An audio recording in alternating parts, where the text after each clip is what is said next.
Bom dia, boa tarde, uma boa noite e uma boa madrugada.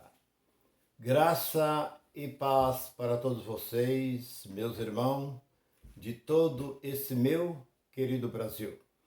E eu tenho uma mensagem para nós e o título da mensagem é essa: os verdadeiros cegos são aqueles que vê e ignora. Esses são os verdadeiros cegos.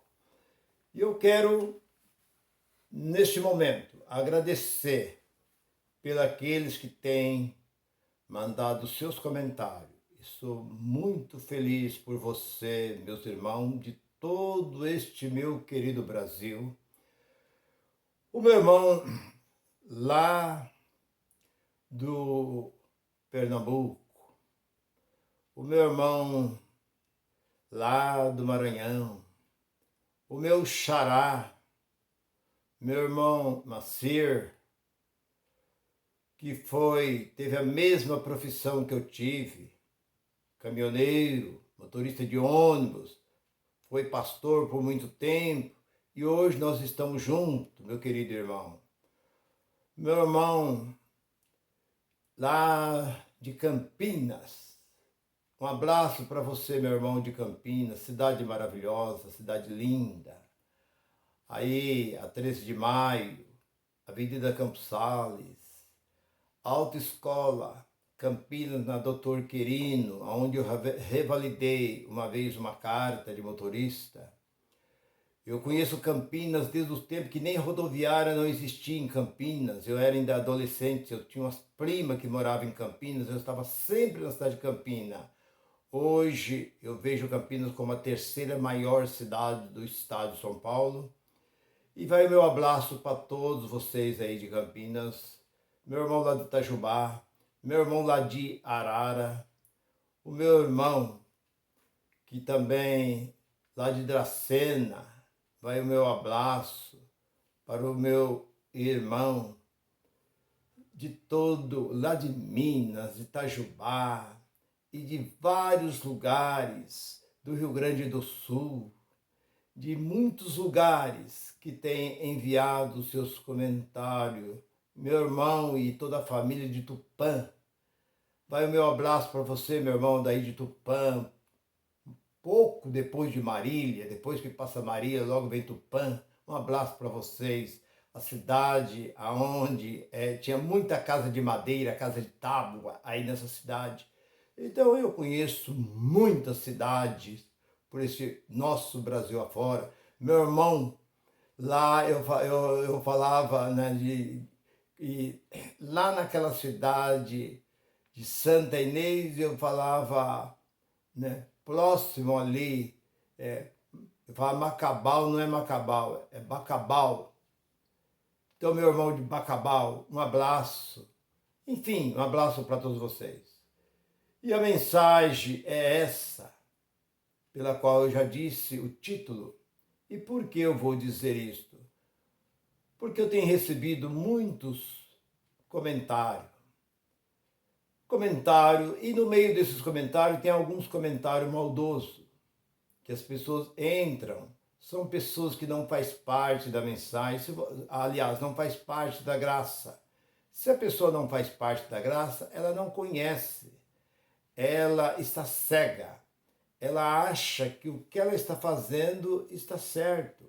Aonde ela está, a igreja, isso é o local que ela frequenta, aquele seu líder, aquele que lidera, tudo que ele fala, ele é o homem de Deus, ele é o ungido de Deus. Ela deixa de acreditar neste livro para acreditar naqueles que estão lá em cima, somente para mentir. Porque eu preguei há uns 10, 15 dias atrás que todo homem é mentiroso. Não escapa nenhum homem na face da terra que não mente. Todos eles são mentirosos. E o que esses homens sabem fazer é mentir. E você entra no mesmo caminho, você está no mesmo caminho. Quando você vê um pregador da graça, você procura dar ouvido, procura assistir a mensagem permanecer ali, insistir, ainda que você não esteja gostando, mas começa a dar ouvido à mensagem da graça.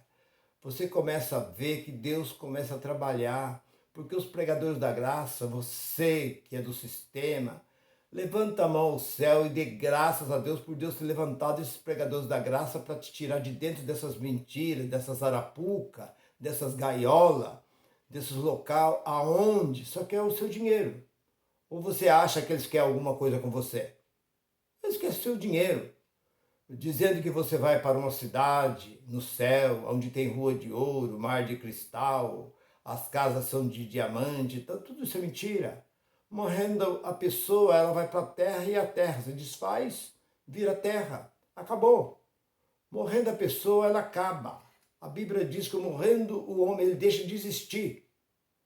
Então, morrendo a pessoa acabou e pronto, acabou. Agora, eles ficam prometendo uma coisa que não existe dentro desse livro. Esse livro existe muita linguagem de figura. Esse livro não foi escrito para nós. Esse livro foi escrito para o seu povo, os judeus. Mas existe as cartas do apóstolo Paulo, nós tiramos, que foi o único pregador do gentil, e nós tiramos aqui de dentro. Palavras que servem para nós, porque o evangelho da graça permanece para sempre. Ele nunca deixará de existir. Mas Moisés passou. E o que vocês seguem é Moisés. Então, por isso que a mensagem, o título da mensagem é essa, né? Que o homem, ele não conhecendo a verdade, ele ignora a verdade, né? E aqueles, o verdadeiro cego, é aquele que enxerga e ignora aquilo que vê. Esse é o verdadeiro cego. Esse é muito mais cego. Porque vamos olhar um pouco para a Bíblia. Lá no capítulo 9 de João, do livro biográfico, não é Novo Testamento, é livro biográfico que conta a biografia de Jesus de Nazaré. Livro histórico que conta a história de Jesus. No capítulo 9, verso 1 ali, os discípulos perguntaram: Senhor, viram um cego, um jovem cego de nascença. Perguntaram: Senhor, quem pecou? Ele ou seus pais, para que nascesse cego? Jesus disse: nem ele pecou, nem seus pais. Foi para que através dele se manifestasse a glória de Deus. Eu tenho que fazer a obra enquanto é dia, porque a noite vem quando não se pode fazer mais nada. Eu sou a luz do mundo. E aquele que me segue não andarás em treva. E ele, pegando ali um pouco de saliva, fez ali um lodo, um barro, um barrinho ali, e passou nos olhos daquele cego. E mandou que o cego fosse e lavasse num tanque bem próximo. E aquele cego lavou e voltou vendo.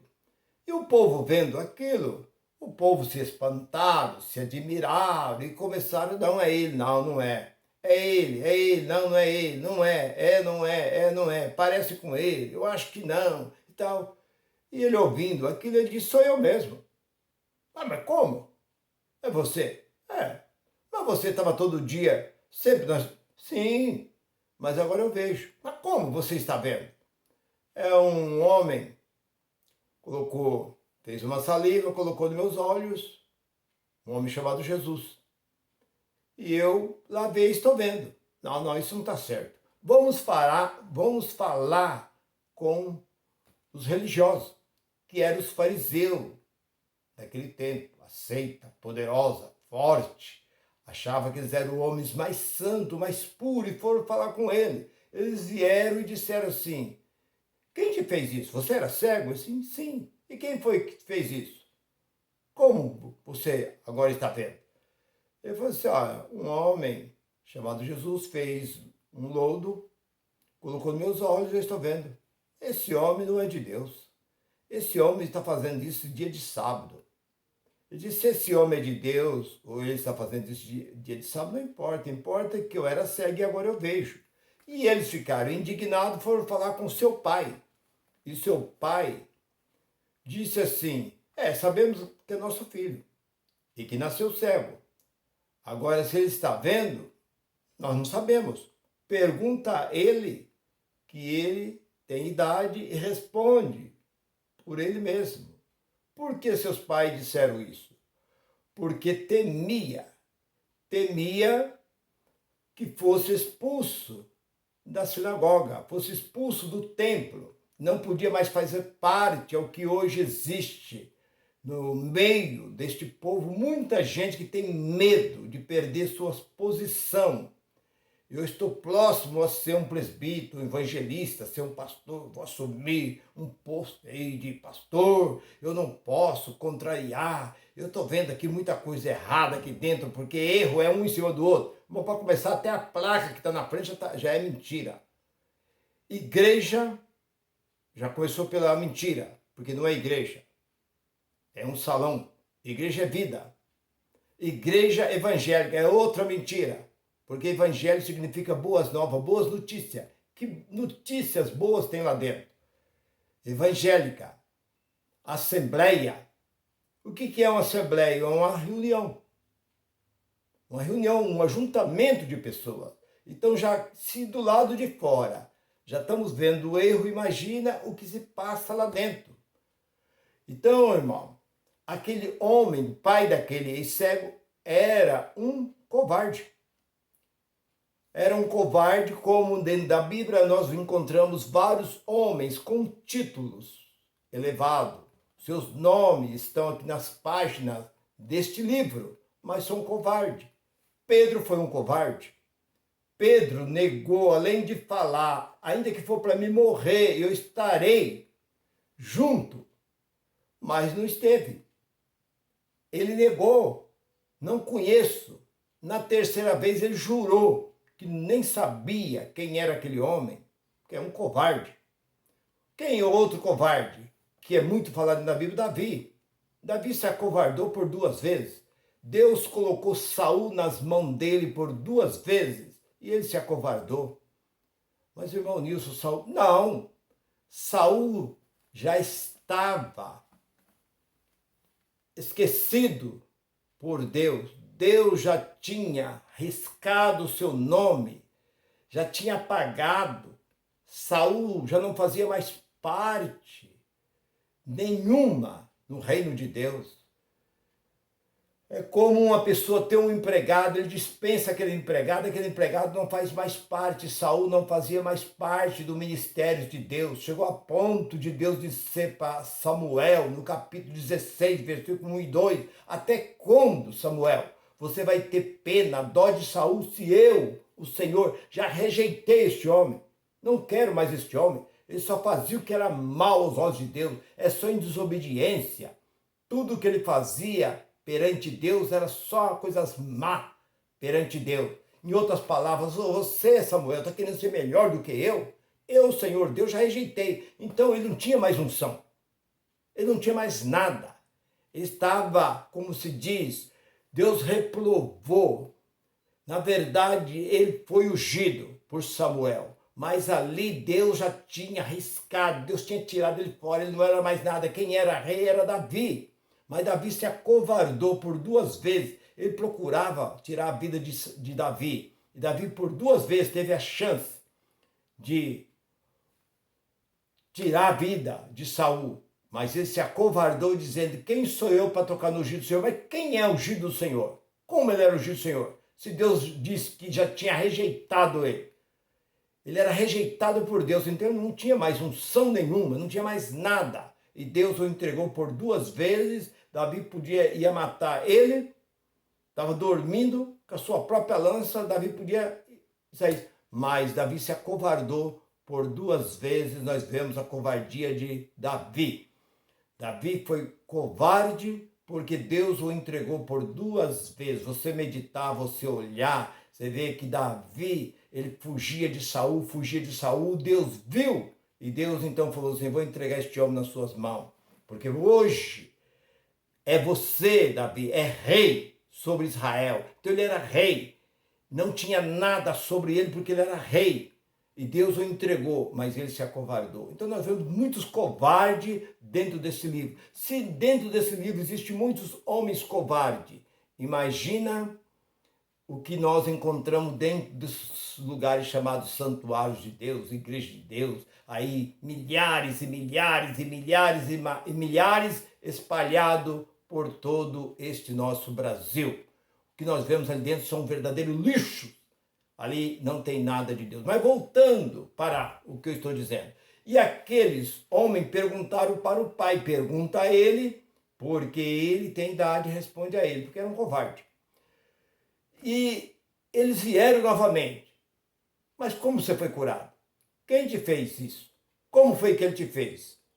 Aí, eu já falei, e vós quer saber? Eu já falei que ele fez um lodo, colocou nos meus olhos e eu passei a ver, mas este homem, como esse homem, sendo um homem pecador, ele pode fazer essas coisas? Aí o ex-ceguinho, não era mais ceguinho, era um ex-ceguinho, falou assim, desde o começo do mundo eu nunca ouvi falar que um homem pecador pudesse fazer uma obra dessa. Mas o que você acha deste homem? Ele é um profeta. Ele é um profeta, foi o que o ex-ceguinho disse àqueles homens ficaram indignados, porque ele começou a falar assim, vós também querem ser discípulo dele? Ele disse, discípulo dele seja tu, nós somos discípulos de Moisés. Moisés, Deus falou com ele, mas este homem nós não sabemos quem é ele. Foi aí que está a maravilha. Vós não sabem quem ele é, e ele me curou.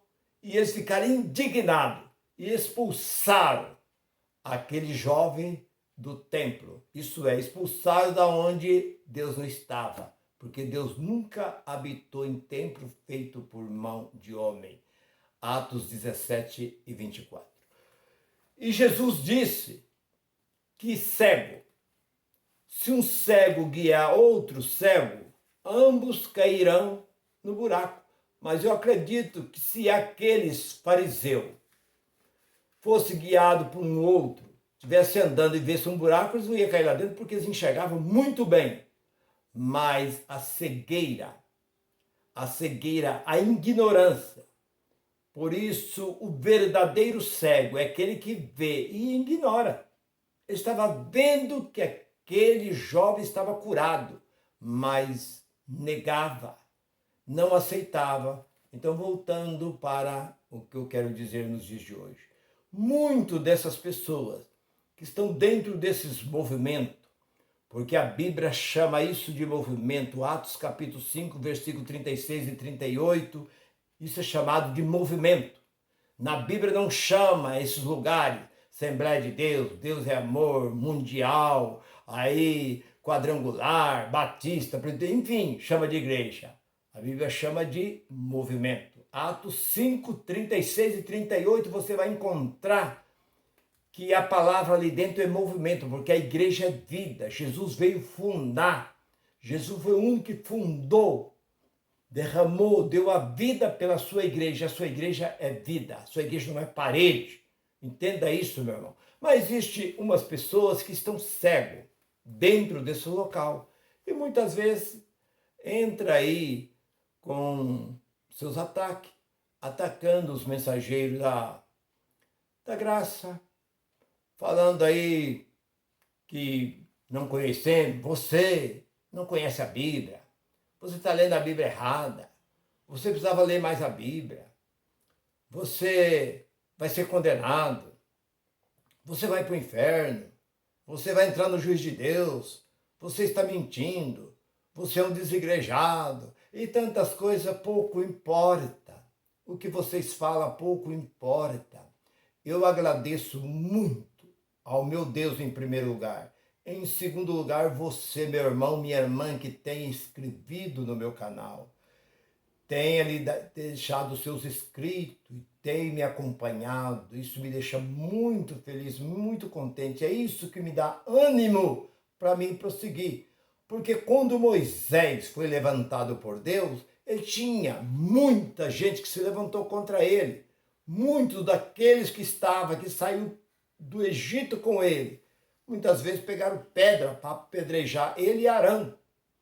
E quando veio Jesus, foi a mesma coisa. se levantaram contra Jesus. Jesus morreu, ficou os apóstolos continuam a mesma coisa. Porque, na verdade, eles não gostam da verdade. A verdade ela foi sempre rejeitada. A mentira é o que prevalece. Hoje você vê que uma pessoa que conta mentira é aplaudido. Recebe aplauso, muito elogio, mas aquele que conta a verdade é repudiado. E é isso que acontece com nós, pregadores da graça. Mas eu não me importo.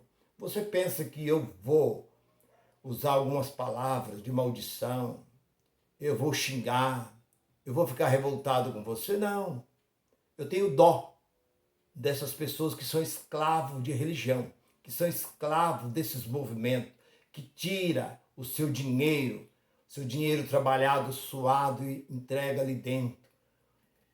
Aquele que deixa de descansar, chega muitas vezes cansado, mas tem que estar ali. Aquela pessoa que fica limpando, passando pano, limpando o banco, limpando ali toda a igreja e tal, e cuidando, entregando folheto, você está perdendo o seu tempo. Eu tenho dó dessas pessoas, eu tenho dó de você. Porque amanhã depois, você vai falar bem que diz aquele irmão. Porque quando me disseram isso em 81, uma pessoa me disse, eu ouvi falar que você é crente, Nilson? Eu comecei na igreja, foi a pior religião que você entrou, foi essa religião de crente. É a pior religião do mundo. E eu não gostei. E hoje, eu digo com toda sinceridade, é a pior religião que existe, se chama religião evangélica. Porque antes era protestante, depois passou a ser religião crente, depois evangélico e hoje estão chamando de gospel. Eu sou gospel, tal. Bem, então, meu irmão, talvez a sua crítica, o que você faz contra eu, porque tudo que eu falo, em primeiro lugar, você tinha que pegar a sua Bíblia e queimar ela. Para você se levantar contra os pregadores da graça, você tinha que queimar a sua Bíblia. Por quê? Para que você vai querer esse livro? Para quê? Se você não acredita nesse livro. Porque eu vejo que os meus companheiros, meus irmãos da graça, todos eles colocam uma lousa e mostra ali. E eu costumo falar e mostrar dentro. Eu falo dentro, capítulo e versículo aqui dentro. Eu não falo o meu achismo, porque eu acho, porque eu penso. Não. Eu estou falando dentro deste livro. Nós temos que nos preocupar com as cartas do apóstolo Paulo, que foi o último homem chamado por Deus. Do apóstolo Paulo para cá, Deus não chamou mais ninguém. Acabou. Deus não chamou o apóstolo Paulo, foi chamado para o mundo gentil. E é nele que nós temos que se espelhar. Temos que olhar, temos que seguir as suas pisadas. Principalmente no capítulo ali, nós encontramos no capítulo 13, ali de Coríntios. Nós encontramos no versículo 13, coisa assim, nós encontramos que a fé, o amor e a esperança, isso permanece para sempre. E é nesses três, a fé tem que permanecer, a esperança em Cristo tem que permanecer, e o amor ao nosso próximo, que é o maior mandamento entre os 613 mandamentos. Então não adianta você ficar criticando, se levantando contra, porque se você não gostar do canal, você entrou, não gostou, deixe, simplesmente ignora, não faz diferença nenhuma. Nós não estamos pregando para você, nós estamos pregando para aqueles que gostam da verdade. Se você não gosta da verdade, continua na sua mentira. Mas eu tenho dó de você. Em vez de eu ficar zangado, revoltado e falar um monte de palavrão aqui para você, eu não vou falar. Eu sou educado. Eu sou educado e sou muito realista, porque eu também não aceitei no momento que eu ouvi a graça. Não pensa que eu ouvi a graça, eu já... Não. Eu ouvi a graça em 2020. E quando eu vi a graça, né, eu fiquei ali um pouco estranhando, achando meio ruim, porque era eu 40 anos pastor, teólogo, escatologia, vários mestrados, dezenas de mestrados, um grande conhecimento dentro desse livro. De repente eu encontro uma pessoa falando tudo diferente do que eu falei durante 40 anos em cima dos púlpitos de igreja. Como é que eu poderia aceitar? Quando falou contra o batismo, eu fiquei revoltado. Quando ele falou que Jesus já tinha voltado, eu me revoltei. Falou tudo que falava, mas eu insisti. E corrigindo. E batia certinho com este livro. Então eu levantei minha mão para o céu e agradeci a Deus por Deus me tirar a cegueira. Então mais cego é aquele que não quer enxergar. É o que Jesus disse. Que aqueles que não queriam enxergar o ceguinho, o ex-ceguinho, que estava ali curado, esse era os verdadeiros cegos, porque não é aquele que nasce sem visão, ou aquele que perde a visão depois de grande, é aquele que enxerga e não quer enxergar. Ele vê e não quer ver. E é o que está acontecendo com você. Você está vendo aí os pregadores da graça, quando você vê, você entrar lá, vê um pregador da graça, fique. O irmão Nilson falou, eu vou permanecer. Quando terminar, a sua mente vai começar a ficar em dúvida. Na segunda vez, você vai ver, vai começar a ter dentro de você um certo interesse. Você fala, na minha igreja não se prega isso. O meu pastor nunca falou isso, mas ele falou e mostrou dentro da Bíblia. E o que ele falou tem sentido. Espera um pouco. Nós não temos lei. Quem teve lei foi os judeus. Lá, Romanos 2:14, a lei durou até Jesus. Romanos 10:4. E o que ele está pregando é lei. E eu tenho que estar em Cristo ressuscitado. Paulo nunca pregou nada dessas coisas, então nós temos que ficar dentro das cartas de Paulo. De repente, você vai dar um chute no balde e nunca mais você vai pisar neste lugar e tomar nojo deste lugar que te aprisionou ali por 10, 15, 20, 30, 50 anos ali dentro.